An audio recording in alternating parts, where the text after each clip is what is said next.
امیر المؤمنین حضرت علی علیہ السلام نے فرمایا، غریبوں کے ساتھ بیٹھا کرو تاکہ تم شکر گزار بن سکو۔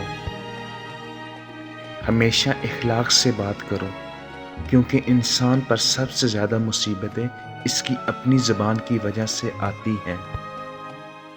دنیا کا سب سے مشکل کام اپنی اصلاح کرنا ہے اور سب سے آسان کام دوسروں پر تنقید کرنا ہے۔ کبھی نہ گرنا کمال نہیں ہے، مگر گر کر سنبھل جانا کمال ہے۔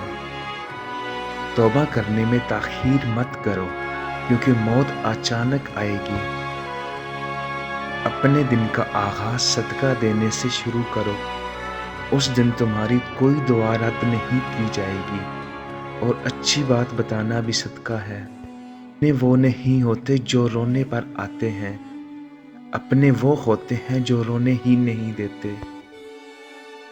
زندگی کے ہر موڑ پر صلح کرنا سیکھو، کیونکہ جھکتا وہی ہے جس میں جان ہوتی ہے، اکڑنا تو مردے کی پہچان ہوتی ہے۔